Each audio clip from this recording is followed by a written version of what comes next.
High, কেমন আছেন আপনারা? আজ তো সানডে, ঘুম থেকে উঠতে একটু দেরি হয়ে গেছিল। তারপর ছাদে চলে গেলাম, দেখলাম একবার বৃষ্টি হয়ে গেছে অলরেডি। তারপর ওয়েদারটা বেশ ভালো ছিল। আরিনার সাথে আজকে আলাপ হলো ছাদে।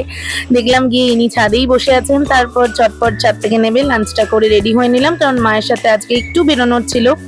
তো আমি আর মা রেডি হয়ে সাজুগুজু করে বেরিয়ে পড়েছি। অনেকদিন ধরেই মায়ের সাথে একটা মুভি দেখতে যাওয়ার কথা ছিল, তো সেটার জন্যই আজকে সানডে বেছে নিয়েছিলাম। আর বাইরে ওয়েদারটা এত সুন্দর ছিল, আকাশটা এত সুন্দর লাগছে না। তো যে মুভিটা দেখতে গেছিলাম খুবই ভালো লেগেছে আমার। কৌশিক গাঙ্গুলির যে কোনো ছবি আমার খুব ভালো লাগে, এটাও খুবই ভালো লেগেছে। আর তারপর আমি আর মা তো একটু খাওয়া দাওয়া করলাম বাইরে, সেগুলো ক্লিপিংস আর নেওয়া হয়নি। তারপর চলে এলাম। তো বাড়ি ফেরার পথে এই মসজিদটা দেখলাম, এটা নাকি টিপু সুলতান এটার নাম। বেশ ভালো লাগলো দেখে, আমি দেখিনি আগে।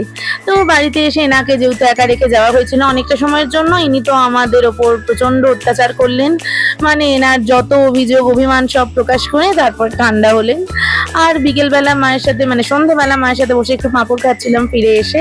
তারপর আমার কালকে একটা জায়গায় যাওয়ার আছে, তো হাতে একটু ফেক নেলস লাগালাম, তারপর ডিনারটা করলাম আর এই ঘুমিয়ে পড়লাম। তো কেমন লাগলো জানাবেন। বাই।